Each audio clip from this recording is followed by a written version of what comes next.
Hey everyone, thanks for joining. Thank you for joining today, the webinar with MixMode and RAVENii. We're just about a minute past 11 o'clock here in California on Pacific time. We're going to give some people a little bit more time to join. So we'll probably start the webinar right around 11:03, 11:04. So thanks for being with us today. We're really excited to kick this off. But just a couple more minutes. We'll get going.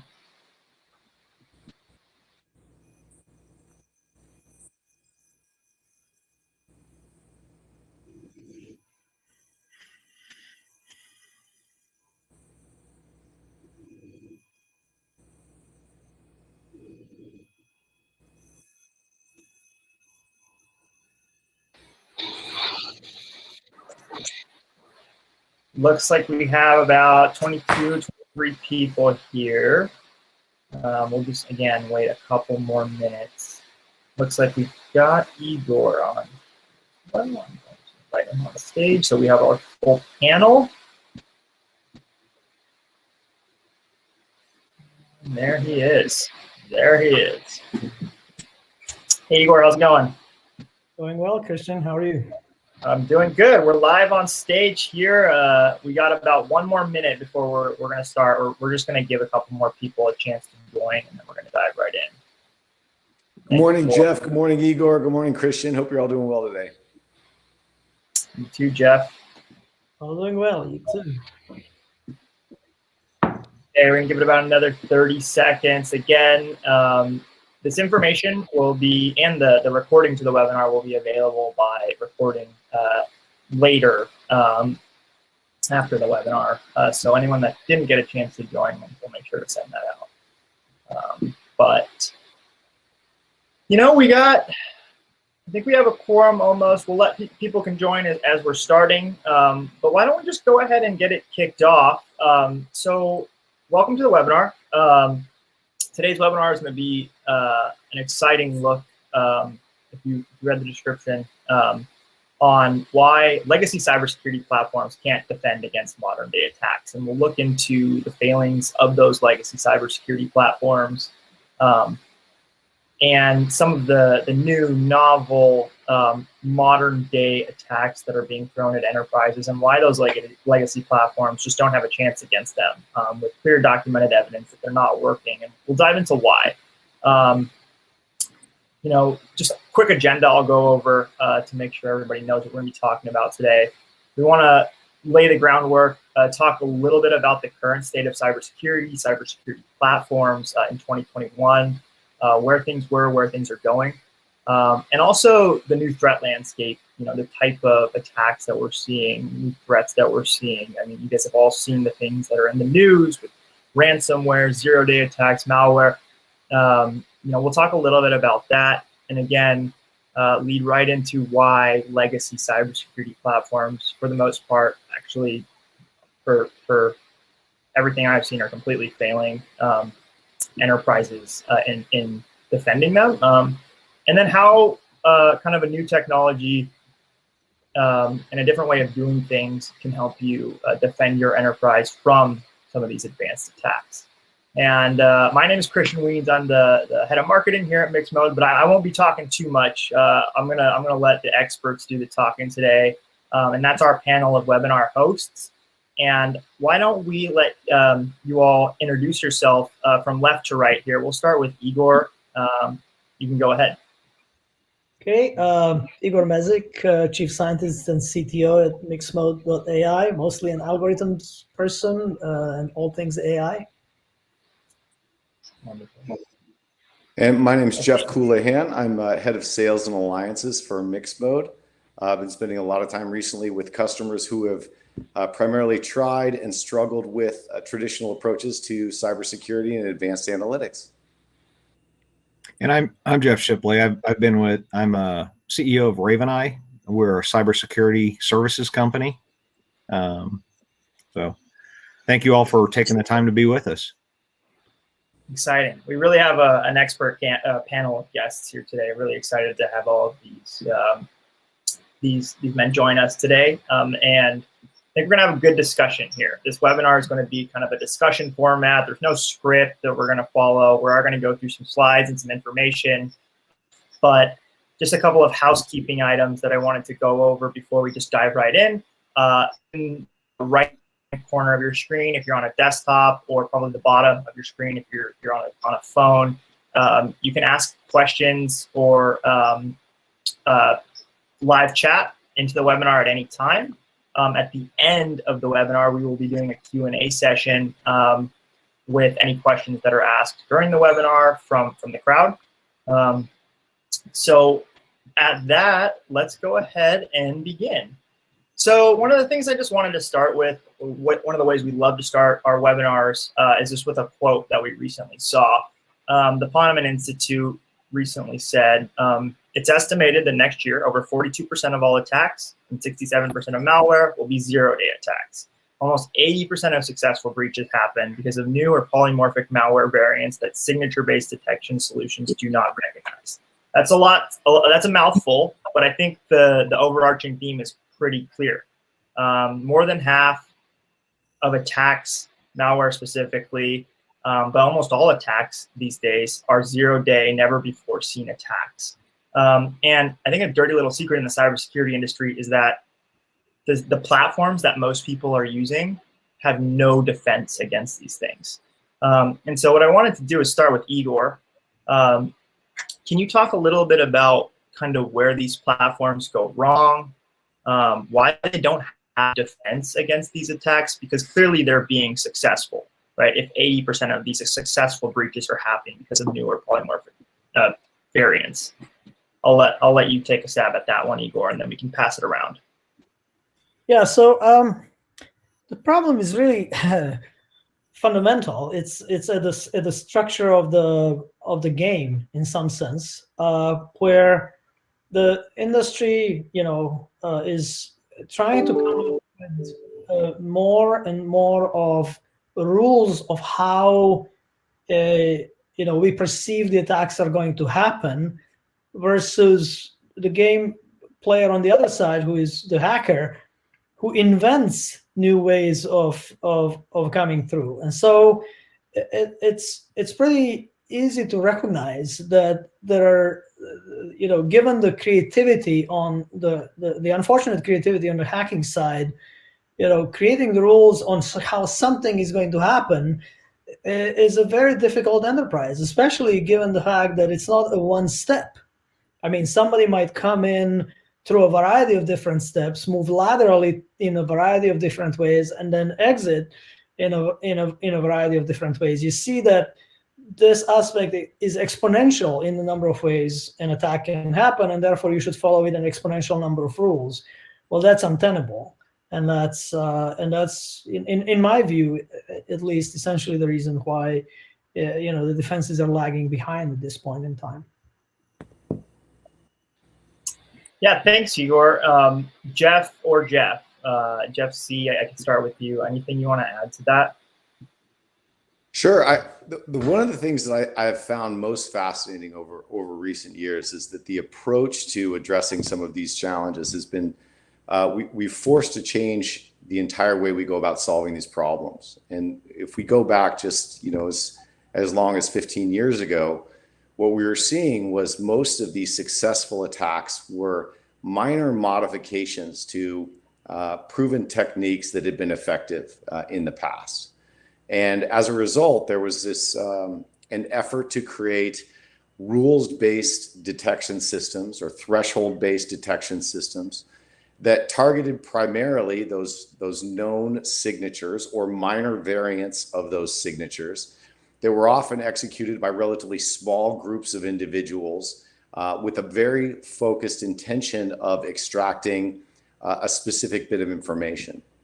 And what we've seen from many of our federal customers, our state and local customers, as well as our large commercial customers, is an increase in advanced coordinated attacks that don't necessarily, first and foremost, that don't leverage known existing signature types of techniques, number one, nor are they necessarily as targeted as they once were.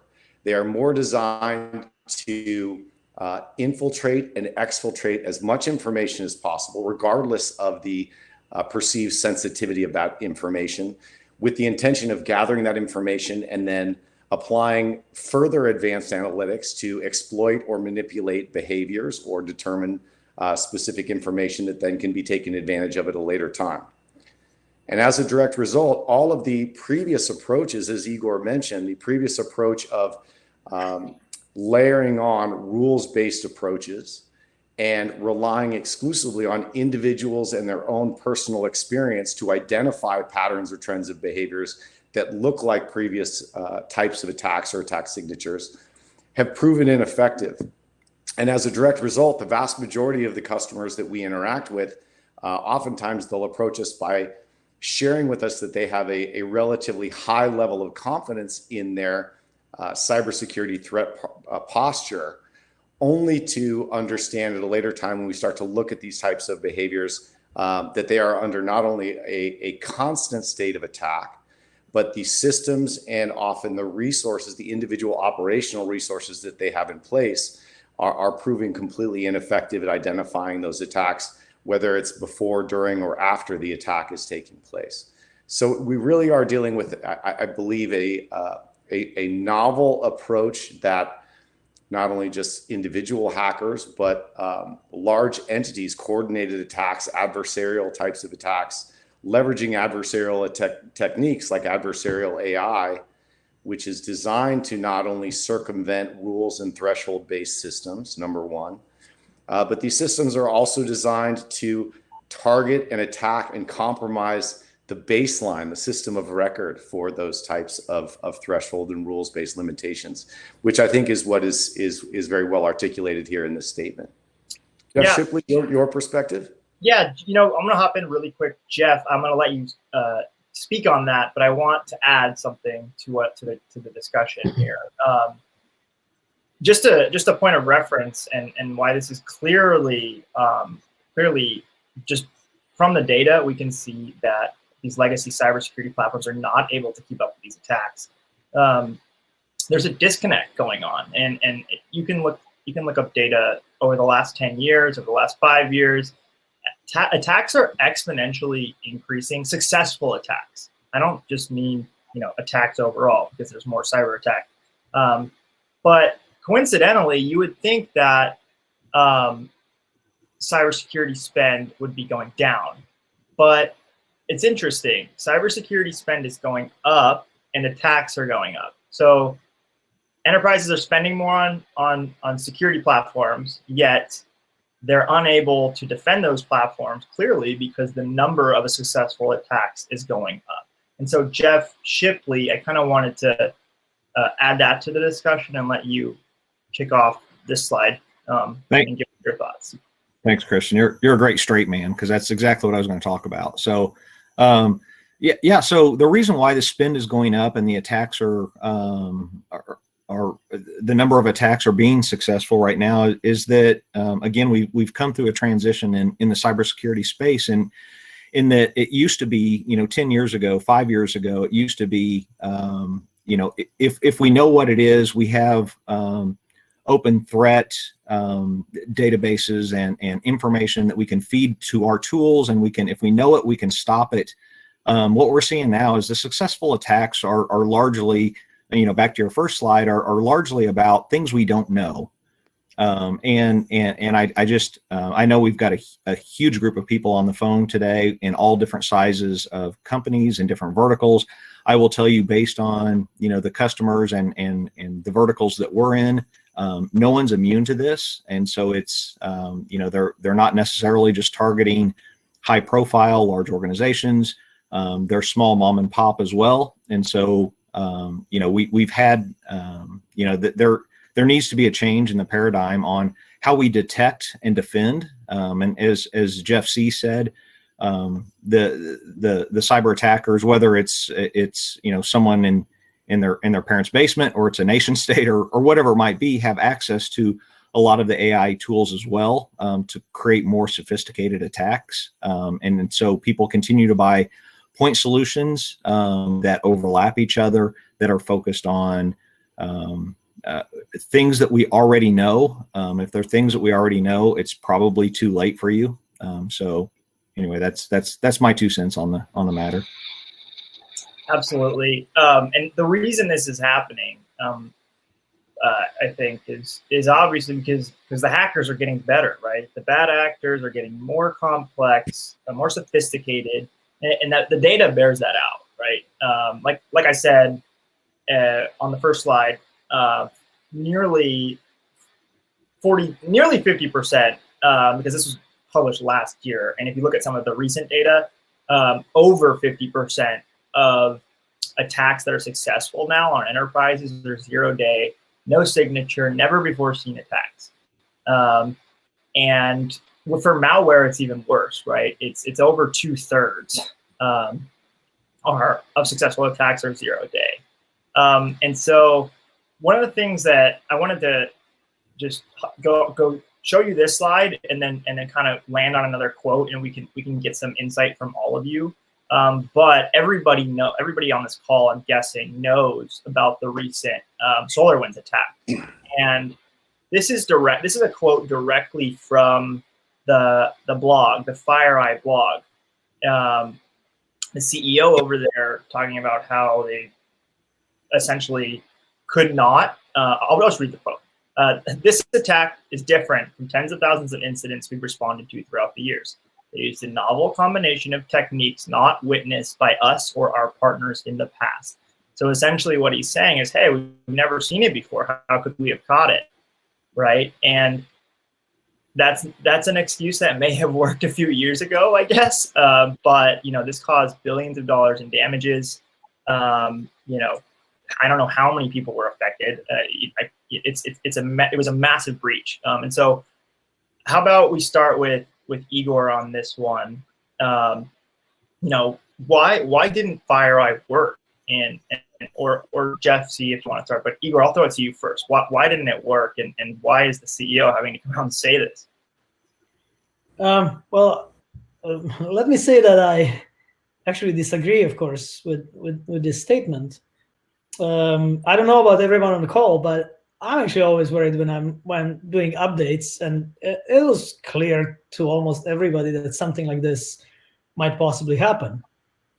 And so, the statement in itself is about different combination of techniques, and that's correct. I mean, that part is correct. But we certainly, should have worried about it, and we did generally worry about this. Now, the issue here is that the CEO is talking about is these different techniques that couldn't have been envisioned through, and mitigated through a rule-based system. That's really the point. If you take a look at how this could have been detected, it's through the behavior of the system overall. Does the application, when it's updated, behave in the way that its predecessor behaved, the previous version behaved? And if not, are all the changes, behaviorally speaking, the upgrades themselves, so the functional changes? Or is it now suddenly starting to call to some CNC command and control that it never did before? So if you take that point of view, and if you have technology that says, well, something unusual is happening, I cannot quite pinpoint what exact techniques went to that, but something is happening, and here is the context that you can apply to take a look at what's happening, then the fact that the combination of techniques was not seen in the past doesn't matter.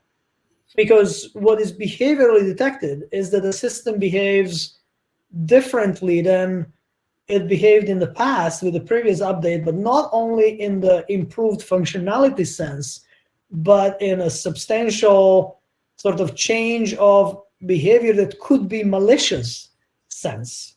So to conclude, I disagree that the excuse is that we haven't seen this combination of techniques in the past. That is not the correct excuse.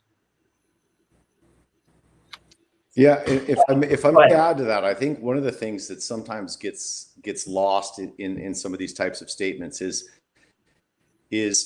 my belief that there's been a fundamentally flawed approach to stacking correlative analysis platforms on top of one another over the years, and really what you see here is a reflection of an approach wherein the methodology for the last 10-15 years has been to start with log data and then populate that log data into some middle tier time series log database, and then extract it further into a normalized database where one can apply rules and thresholds and limitations, and then apply intel feeds to that type of database, and then run in perpetuity looking for trends and behaviors and patterns of behavior from that represent types of attacks in the past.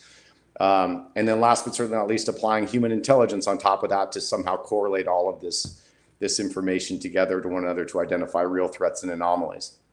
And unfortunately, the adversarial approaches that we now see have gone so far beyond that they now know that they can take advantage of exfiltration, lateral movement types of activities that will go undetected before the information has been normalized, before the information has been aggregated, before the information has had rules and thresholds applied to it. And they can do so in a manner that ultimately results in a completely undetected approach where oftentimes most of the damage has been done. And so in this very specific example, again, we're talking about never before seen techniques, adversarial artificial intelligence types of techniques, targeting system baselines of existing cybersecurity and threat detection platforms, which quite frankly has become the norm. We see this in literally every one of our customer deployments, wherein again, they will come to us saying that they feel that they have a very strong and secure cyber threat posture. They have a relatively large group of extremely talented and well-trained individuals who are looking and applying their own human intelligence to rules and threshold-based alerting, yet still these types of attacks are taking place.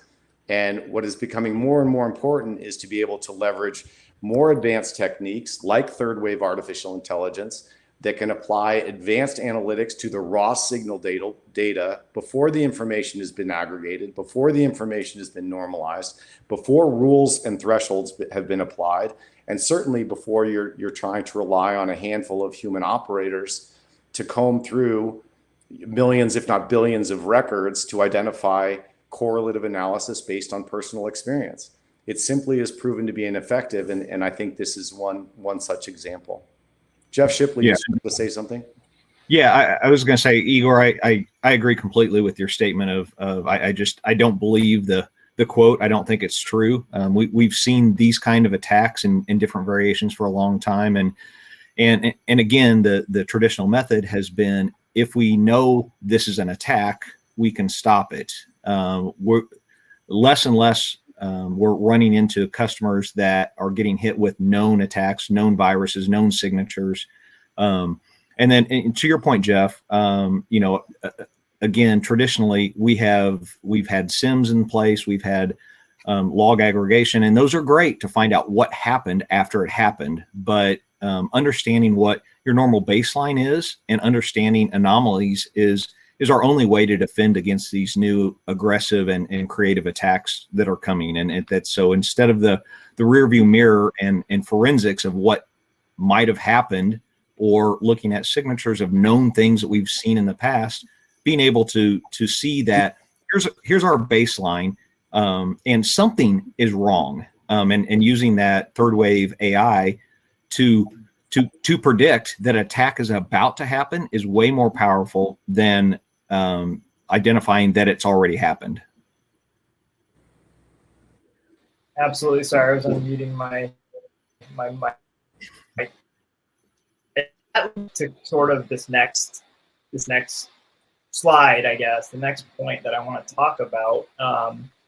And these next two slides will kind of cover why is the strategy of most enterprises up until this point going to fall short. It's by no fault of their own. I think the analyst community has had a big part to play in this. As Jeff noted earlier, and I'll have him touch on again, their recommendation is to just stack correlative analysis platform on correlative analysis platform that create problems, and then other platforms are created to solve those problems.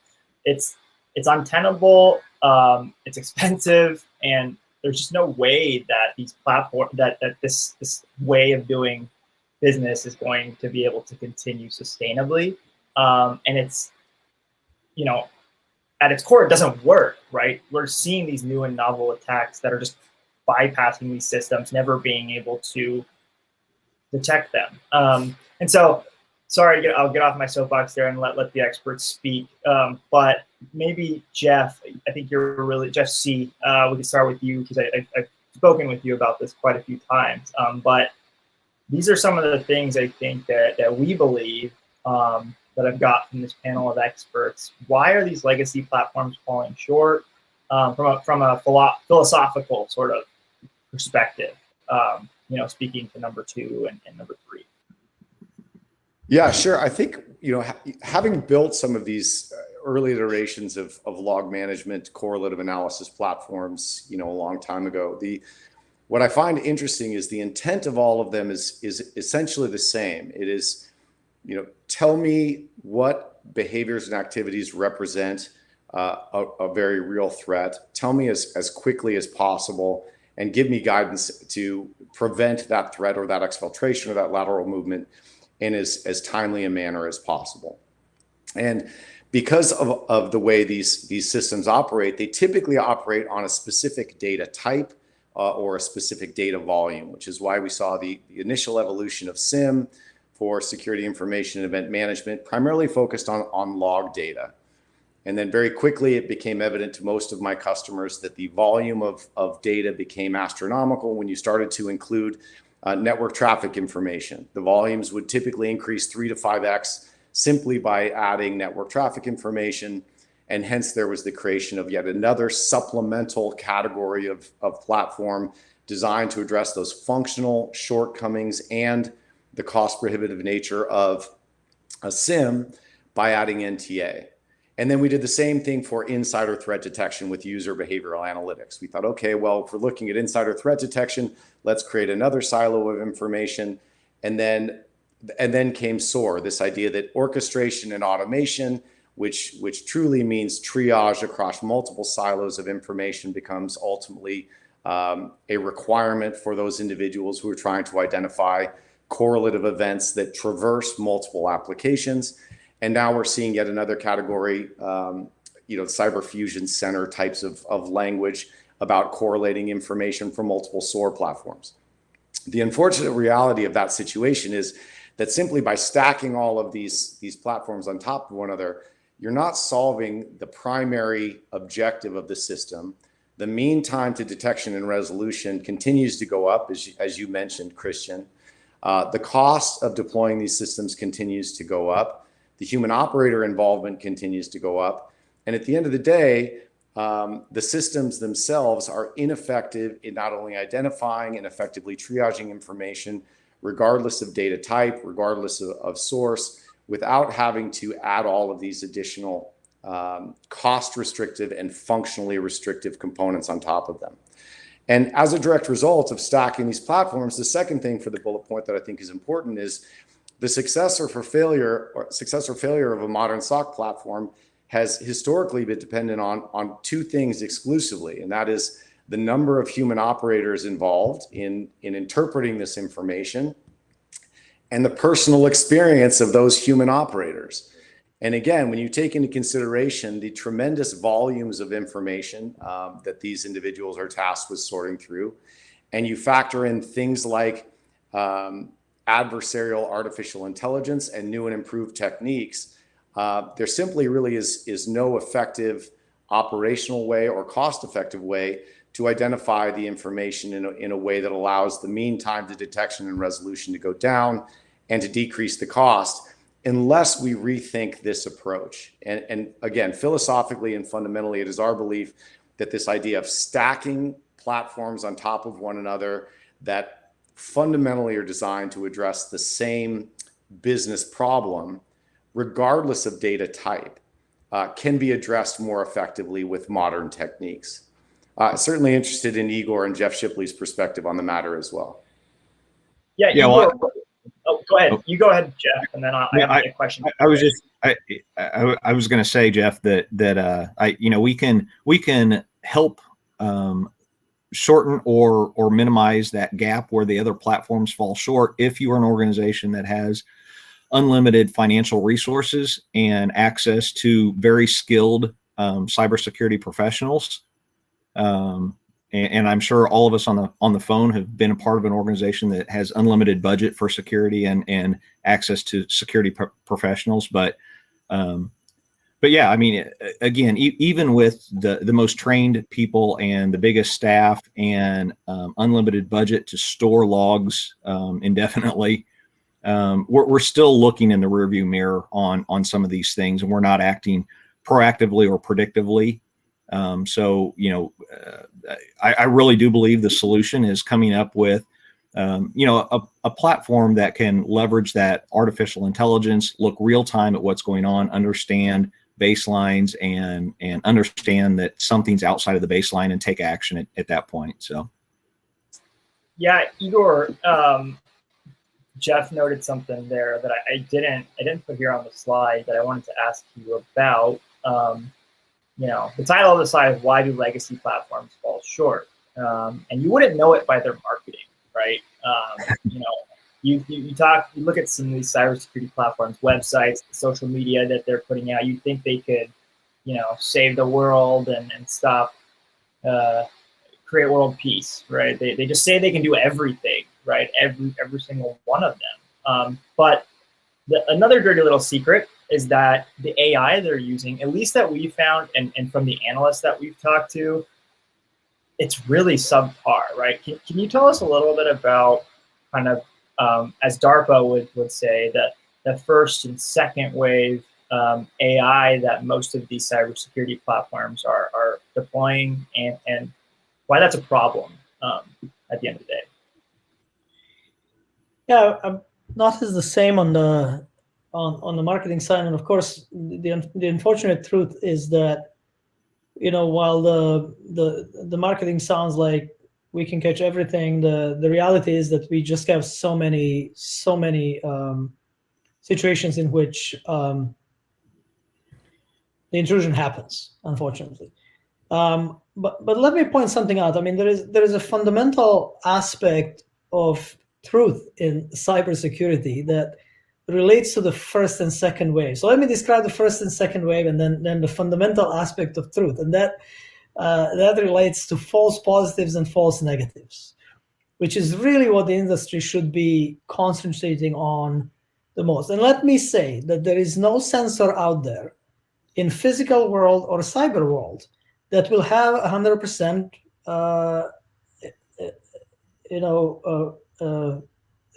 success, in the sense that the false positive rate is going to be bigger than 0 for any platform, and the false negative rate is unfortunately going to be bigger than 0 in any platform. That's just the mathematical truth. So the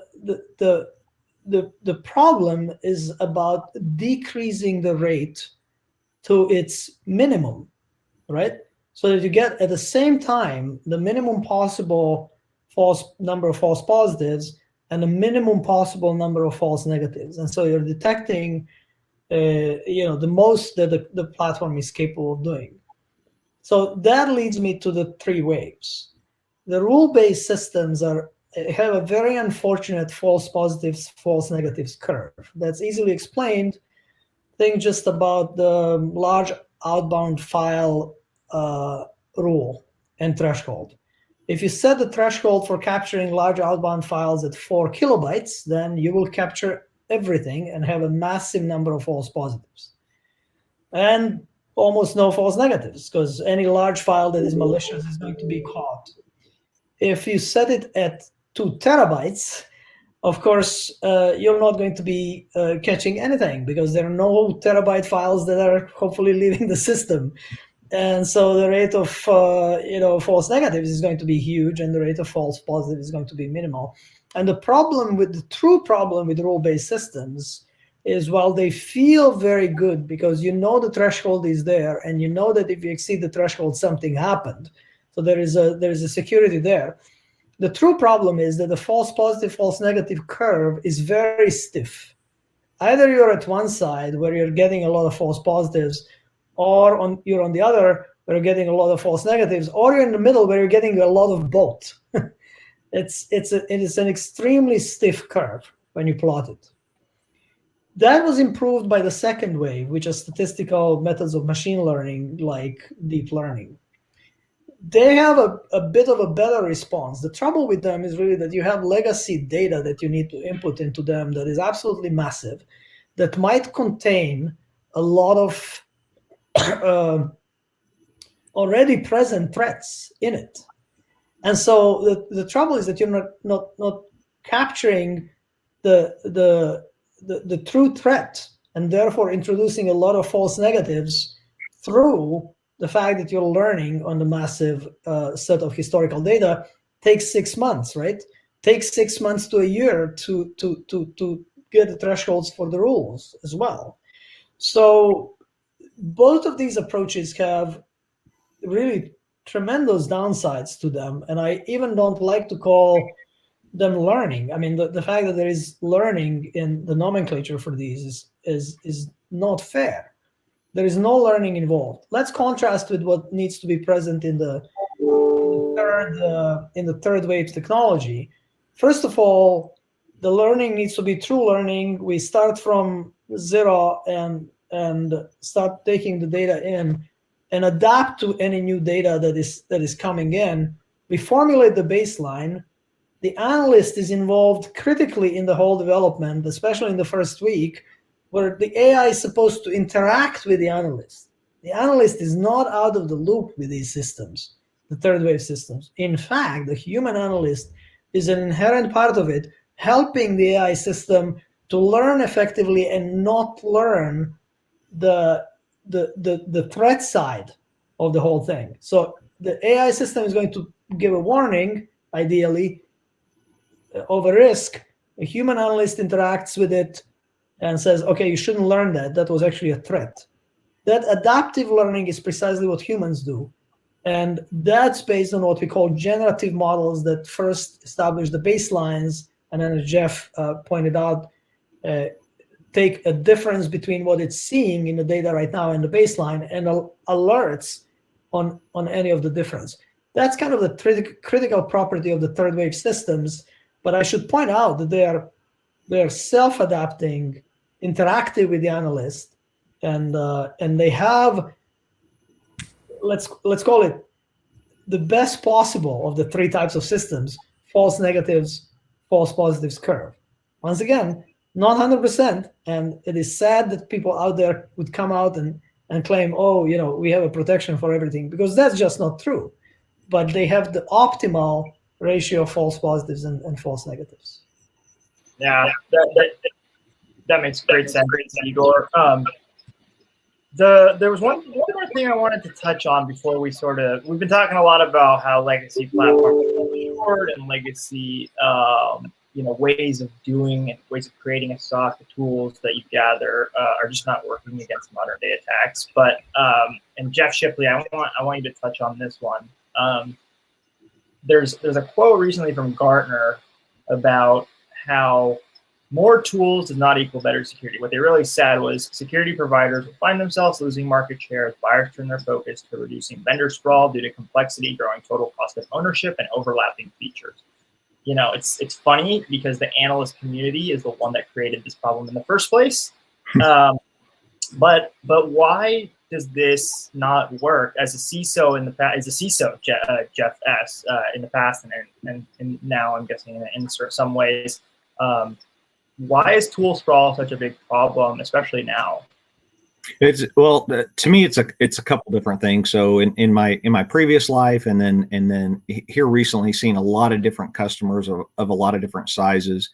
There are companies that have dedicated a lot of money and resources to cybersecurity, and there was an idea, and again, I think someone touched on another point I wanted to make about how fantastic the marketing is around cybersecurity tools, because they'll make you believe that each one of them is the silver bullet to stop everything. But at the end of the day, people spend a lot of money. They brought in a lot of tools to fill one gap. Those tools continue to grow and provide more capabilities and functionality, and give a false sense of security. But actually, what's happening is what we're seeing with a lot of customers is that the more cybersecurity tools that you have give you this false sense of security, that the more tools I have, the better.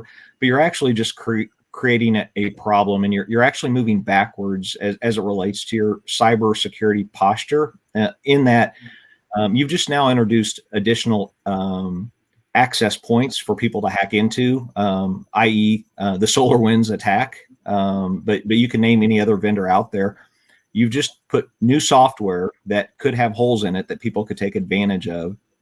The other thing is that you've got multiple pieces of software overlapping in their capabilities and what they're looking at. So that just increases the noise, which makes it more difficult for security analysts to figure out what's right and what's wrong and correlate those things together. So it's not intuitive when you say that, but it actually is, and we've seen it time and time again. Is that the amount of tools you would think the more security protection that you have, the better off you are, and that's not necessarily the case. And at the end of the day, it's a financial burden, it's a resource burden, and it's creating a lot of false positives that it just distracts from actually what's happening. So I think this article from Gartner is very good. I think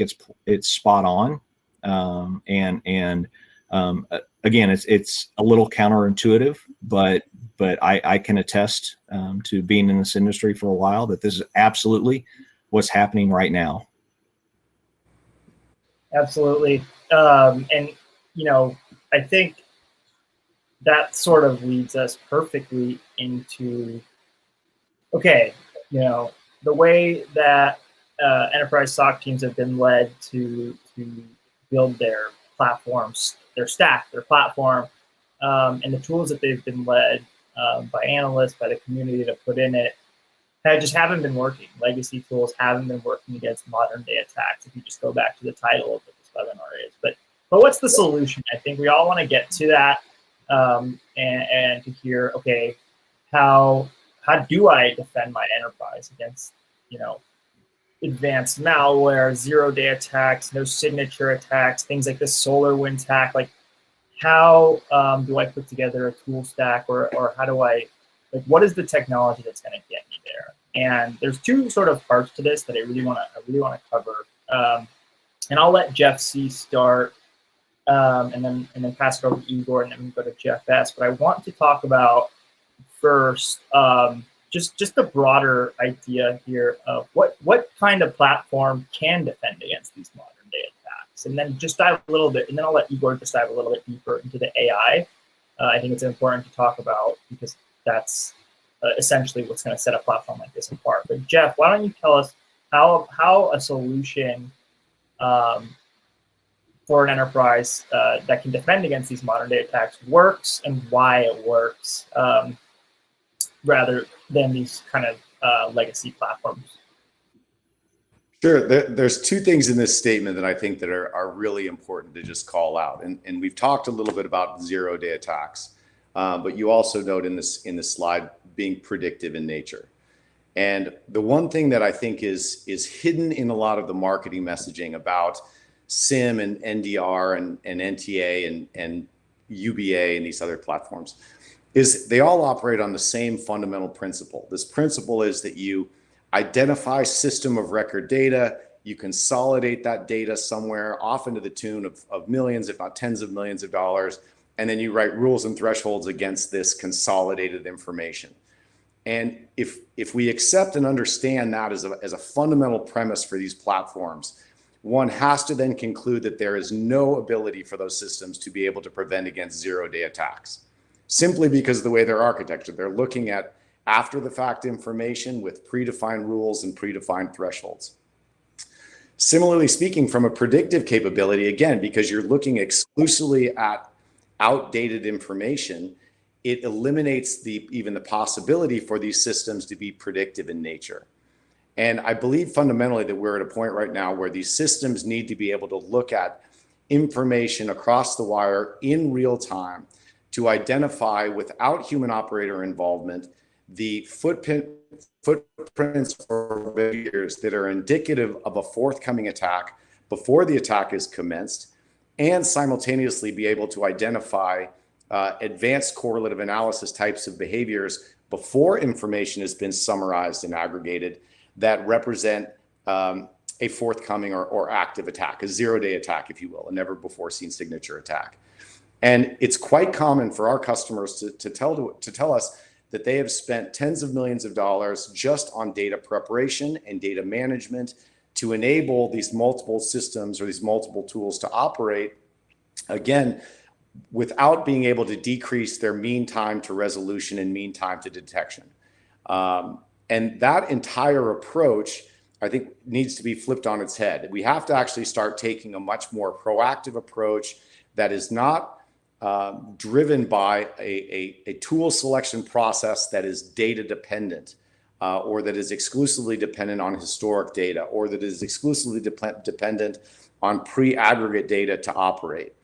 And then to Igor's point, the application of third wave artificial intelligence that eliminates the requirement to extract and store and propagate months or years worth of data to establish a normal and appropriate baseline for comparative purposes is another topic that needs to be revisited, I think, by both the analyst community and customers who are looking to address these types of solutions. And when it comes to consolidating these different types of applications, I also think it's important to remember that these applications have been primarily built based on addressing cyber threat detection for a specific data type.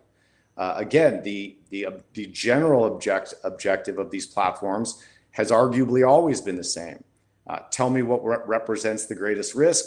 Tell me as soon as possible. Give me the tools or the information to be able to prevent any damage from being done, and do that in perpetuity. This idea that one needs to continue to select tools or vendors that are data dependent and or dependent exclusively on historic data is a fundamentally flawed perspective. And in order to prove that, look no further than the cost that's been invested in these solutions over time, and the mean time to detection and resolution of these systems over time, and the volumes of affected attacks that have occurred over time. They all are increasing linearly. They all increase in parallel. And I truly believe that you need to look no further than those trace lines to make a determination of what is effective and what is not. Jeff Shipley, Igor, interested in your perspective as well. Yeah, Jeff, Igor, would you like to lead off? We can hear from both. Okay, I'll just say the following brief thing, because Jeff just laid it out pretty precisely. But besides this, so it's a great thought experiment to say, hey, remove rules from your system. What happens, right? It's another great thought experiment to say, hey, what happens? So you have a system with predefined rules, and you've spent 6 months on tuning thresholds, and everything seems to be working just fine. And COVID hits, and your network is now suddenly looking entirely different than it did. The answer to that thought experiment is, well, I need to retune all the thresholds that I had with all the rules. I need to retrain any second wave machine learning in there. So even without this, going very aggressively and saying, hey, remove rules, what happens? Let's say that you keep those systems as they are, it becomes quite obvious that, even beyond the fact that you cannot detect zero-day attacks, one needs to retrain them anytime something new happens. And retraining means either putting different thresholds in for the first wave and rule-based, or retraining the machine learning aspect. So clearly there is a need for an adaptive system that, via a fruitful interaction with the analyst, acquires knowledge dynamically and generates the knowledge, predictive knowledge dynamically rather than relying on extensive human tuning, which of course is also a big spend, where analyst teams are not spending time on the primary effect, which is the primary job, which is protecting from threats, but actually tuning algorithms, which really should be something that the system does on its own. So that's kind of going slightly beyond the slide, but I thought it was an interesting extension. Absolutely. Jeff S., maybe, and add anything you'd like, but I'm interested and curious, maybe the crowd is as well, how a solution like this, which is clearly, works differently and can identify these advanced attacks through different methods, works from the MSP side of the house. Maybe, at the beginning of this, you talked about how we have people in the crowd from lots of different types of enterprises, but I'd love to hear your just feedback on what Igor and Jeff said, but also maybe you can come at this, as the CISO or CEO of RAVENii with the perspective from that angle. Yeah, so I think Jeff and Igor both were very articulate in describing the problem and the solution here, but I'll add a little bit, so fighting fire with fire or taking a knife to a gunfight, right? So the adversaries have advanced technologies around AI. They're hitting us with everything they possibly can. So we need to we need to be fighting fire with fire, right? So and the other issue, to touch a little bit on what Igor had mentioned, was a rule-based system. It takes constant maintenance and tweaking, and so that the not only the implementation, the initial implementation, but the constant care and feeding of what's out there, what's new. Let's look at this information. Let's modify these rules. It is not a good use of resources. It's not a good use of financial resources or human resources for that matter. So I just think, having the ability or having a platform that can use this third wave AI to make decisions on the fly based on, baselines and anomalies. I really do believe that this is the future of cybersecurity protection. I'm hard pressed to come up with anything better than what we're seeing here in the MixMode solution, and we use it on every single customer that we have from an MSSP perspective, both from a forensics, from an IR perspective, but also from a predictive protection perspective. I will add one thing, because I don't know if we have a slide on this or not, but I'm just going to put a little pitch in there for the predictive protection perspective is great, but I'm pleading and I'm begging with all industries, all companies out there, to take a look at your network hygiene and your infrastructure hygiene, and make sure you do all the things to make sure that you're in the best position that you can. And even if you are in the best position you can from a network and a system hygiene perspective, you still need something that can combat and be prepared for the unknown. So that's my perspective on fighting fire with fire. Yeah.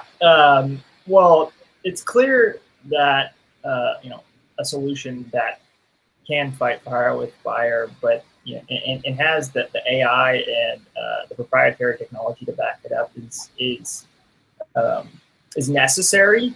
But and this is, I don't put this slide in here to toot our own horn or anything, but this is the analyst community. I mean, we've received a lot more quotes than this that are similar to what this is saying.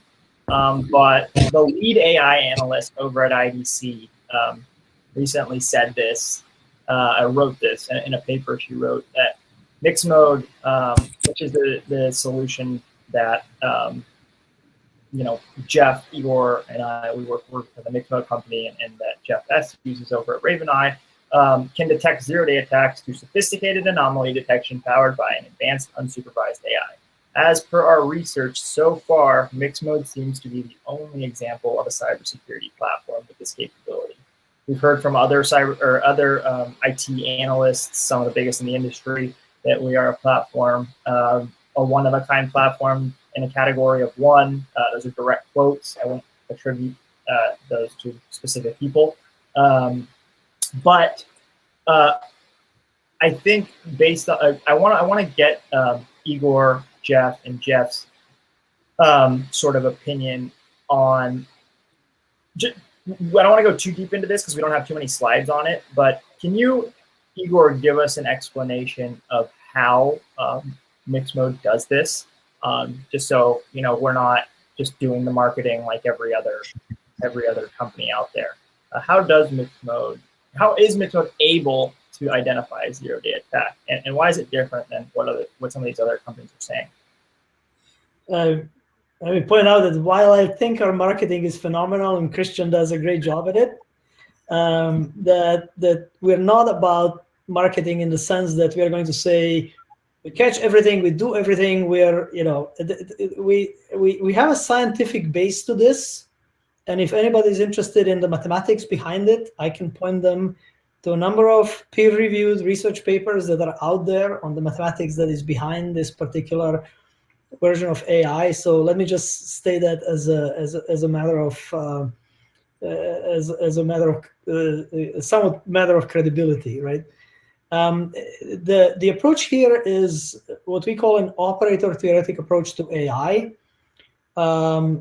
It has been deployed in a variety of different contexts. If you take a look at the literature on electric power grid operation, if you take a look at the literature at, in aerospace industries, there is a variety of industries out there that are already using it in various different contexts. It's been used for control of systems.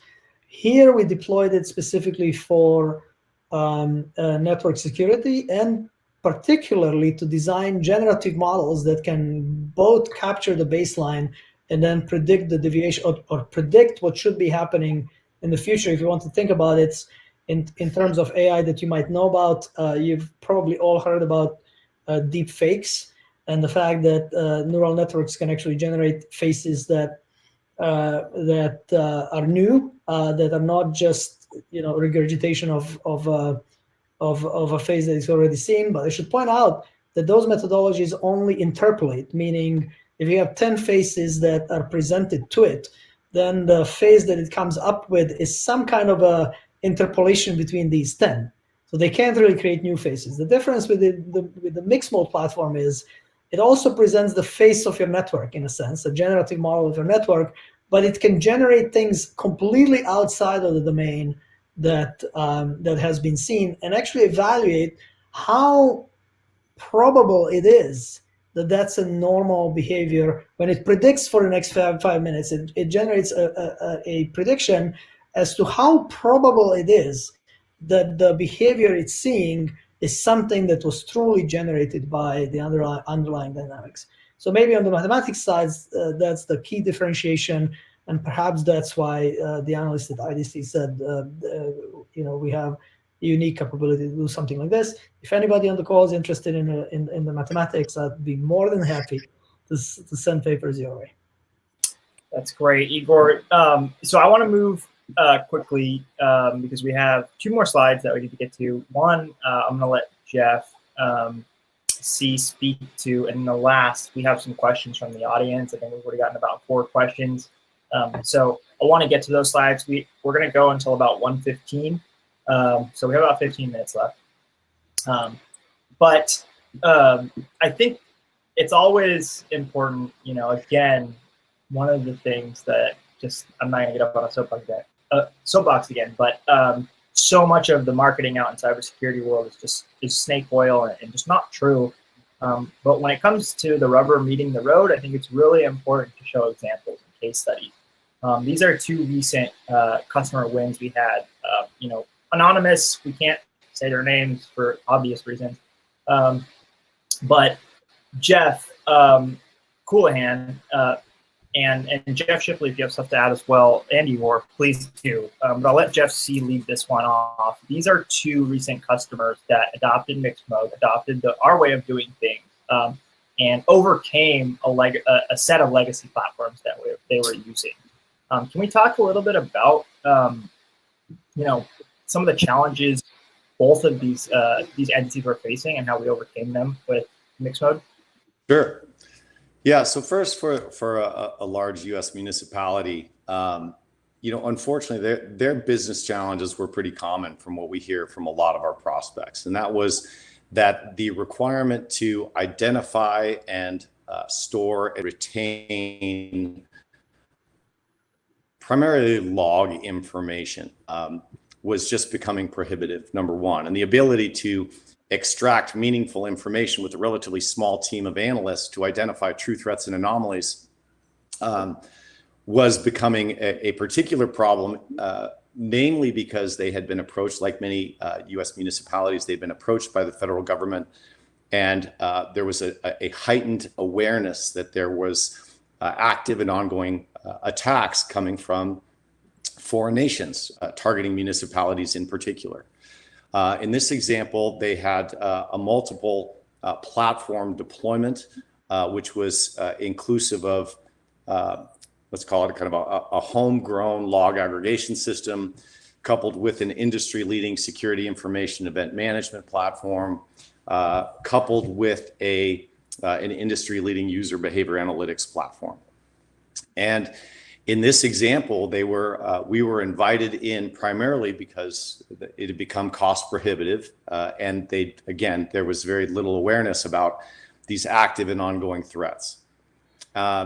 We were able to work with them to deploy MixMode. One of the primary values of MixMode is we're typically deployed without any human operator involvement in under an hour.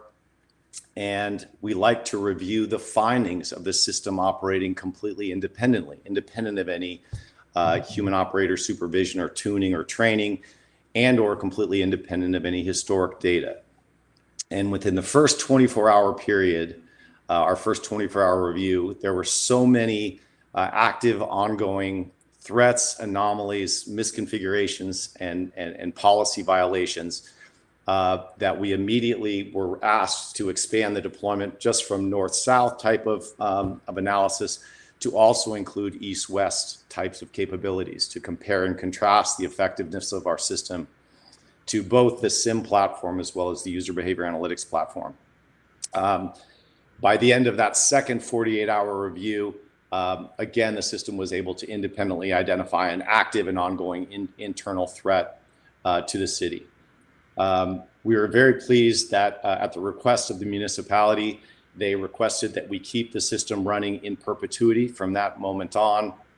The estimate of total cost savings when compared to those other systems is roughly a third to a fifth of the total cost of those systems. Similarly, we were able to decrease the required data retention for those third-party systems by roughly 1/5 as well. Happy to say that system continues to run in perpetuity, and we now have coverage for many more departments within that municipality. The second one that I think is important is a utility company. Obviously, there's for utility companies, there's interesting considerations as well. And one of the things that was really important is because MixMode is deployment agnostic, meaning that we can be fully deployed in a cloud environment or a hybrid environment, or on a fully on-premise or even air-gapped environment. In this case, it was a fully on-premise deployment. Very similar experience. We were able to identify so many significant threats and anomalies that required immediate remediation within the first week of deployment that they too asked us to continue to keep the system running in perpetuity.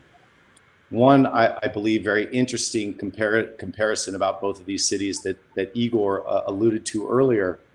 We're very proud to say that in every one of our customer deployments, we have been able to achieve greater than 95% suppression of false positives when compared precisely to the existing or competitive systems that they have in place. And that is true in both of these examples. Both the utility provider as well as the municipality, we're very pleased that they now, with a relatively small number of human operators, are able to focus on the AI-informed risks and indicators that represent the most significant opportunities for human operator involvement and or remediation, and eliminating greater than 95% of those false positives. Again, this is not an arbitrary number. This is coming directly compared to their existing system deployments. With that, I'll turn it over to Jeff Shipley to add any color or anything I may have missed. Yeah, so I guess kind of to wrap it up, things that I've thought about that we didn't cover in this presentation are we covered a little bit about the ease of, and this is why I like this particular solution, is the ease of implementation, the speed of implementation. A lot of the other tools that claim to do similar things are based on the consumption of logs. This one is not. This one is looking at, so specifically around the utilities and manufacturing.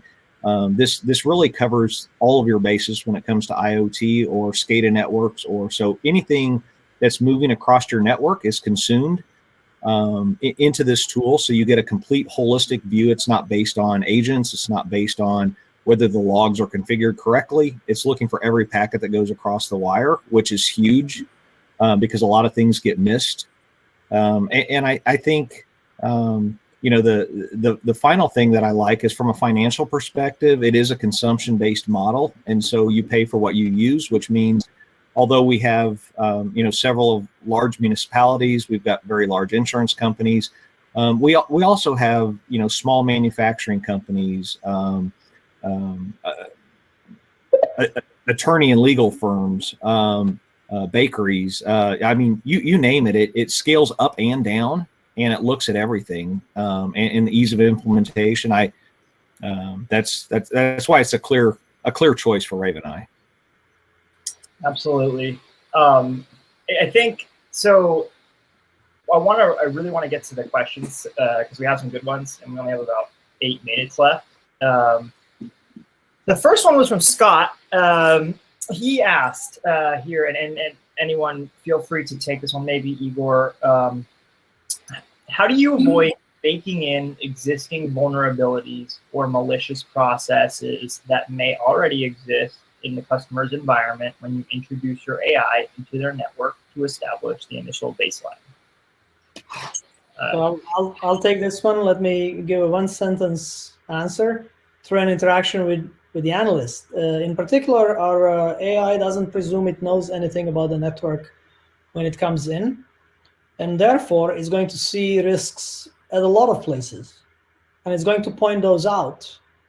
And through the interaction, actually, this is a great first week. We encourage the customers to interact with the AI quite a bit during the first week. Through the interaction with the AI, what is achieved is what Jeff Coulihan pointed out, which is that the customers discover a lot of things that are even not malicious, but perhaps misconfigured, and so on and so forth. This is in large contrast with the learning that is done with the second wave platforms like deep learning and support vector machines, where the data is not necessarily clean when it gets learned by the system, and therefore, a lot of prior can be actually polluted. So we believe in the interaction between the AI and the human, in particular, right at the beginning, and the AI is capable of pointing out because it doesn't rely on signatures, it's capable of pointing out a variety of risks in the system that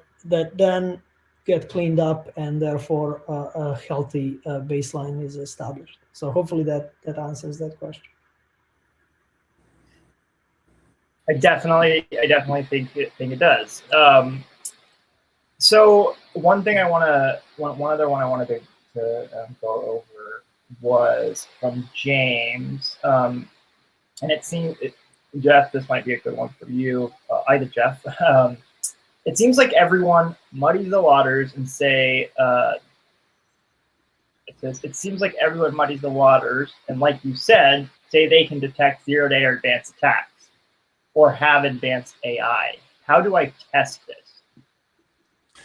Yeah, I think that's a fantastic question, and it's an important one. Let's take those one at a time. So when everyone speaks about artificial intelligence, unfortunately, artificial intelligence and machine learning have been blurred in the industry. I really do think that it's really important, and Igor touched on this. When we refer to our artificial intelligence, there's a couple of criteria that we believe are absolutely essential. First is that our artificial intelligence is unsupervised, meaning it doesn't require any human operator to deploy, run, or tune the system. If you hear things about semi-human operator involved or certain operator involved, what that typically means is there's going to be a significant amount of training and tuning of the system. The second thing that is very important is our artificial intelligence is context aware, which means that we do not require pre-population of labeling, tuning, or contextual models. You may have heard the term artificial intelligence bias in some of the literature. It's very important to note that when you're pre-populating a pre-configured model that requires constant tuning, training, labeling, and human intervention to deliver context, one should assume that will then require an extended team of machine learning operators to be able to continue to run the system. The third component is the ability to be predictive in nature. MixMode is the only system I'm aware of that has the ability to be predictive in nature. I alluded to this earlier. The system has the ability to identify the footprints of an attack or malicious behavior before the attack is commenced. That is because we are not dependent on historic data for our baseline, which lends itself to the fourth criteria, which Igor alluded to as well, but which is this idea of MixMode falling into a class of AI known as a generative category of AI, which means that we're not operating against a static baseline. That also speaks somewhat to the first question that was asked about a baseline being corrupted or being able to populate an existing baseline with pre-corrupted data. So we believe quite firmly that it's really important in terms of differentiating artificial intelligence one from the other, that you ask these very important questions. And Christian, I apologize, I got a little distracted there. What was the first part of the question? No, so it was just about, it seems like everyone muddies the waters, like these other cybersecurity vendors, and say they have advanced AI, can detect it, they can detect zero-day attacks. It was how do you test this? Yeah. So the second one about zero-day attacks, I found that it's really important. This is something we encourage all of our prospects to ask.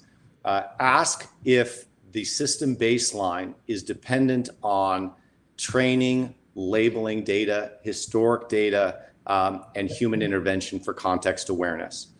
If the answer to those questions is yes, to any of those questions is yes, then one has to assume that it is operating against historic data, after the fact data. And one has to also assume then that they are applying rules or thresholds to that data that has already been manipulated. If we take those fundamental understandings as truth, then the obvious conclusion is they could not possibly detect zero-day attacks because they are not looking at real-time data, nor are they looking at data that hasn't already been manipulated by human context. I hope that answers your question. I will also defer to Igor, our true expert, to tell me if I got anything wrong. So there's only... This was great. Yeah, this is exactly what I would have said. Perfect. Okay, so I wanted to get this last question in from, it looks like Jens or Jens. He had asked, because I just had this conversation with you the other day, Igor. You keep talking about false positives. That is a noise problem that you are addressing. But the real problem are false negatives. How do you minimize or eliminate false negatives? So, Jens, you might not have been in the call as I discussed this, but we just stated a number of false positives. I don't think we collectively emphasize only false positives. So let me review what I said before, which is the game in cybersecurity is really the minimization of false positives and false negatives. So joint minimization of false positives and false negatives. And my argument was that the threshold-based, rule-based systems have a very stiff what is called the receiver curve, where you really cannot simultaneously minimize the false positives and false negatives. MixMode is the last company that's going to tell you that these things can go to 0, because that's just not true. But the objective here is to minimize it using a certain version of AI. Now, the figure that Christian pointed out, which is 95 reduction in false positives, I would say is important, but that depends on the lens. So if your lens is through the utilization of time of the workforce, as Jeff Shipley pointed out earlier, if you have unlimited budget and the people in the SOC can look at every single alert, then the false positives are not important. For everybody else, false positives are actually very important. And that is because they waste a lot of time. So I would argue that false negatives are the most important thing, just like you, in the sense that we cannot miss large attacks.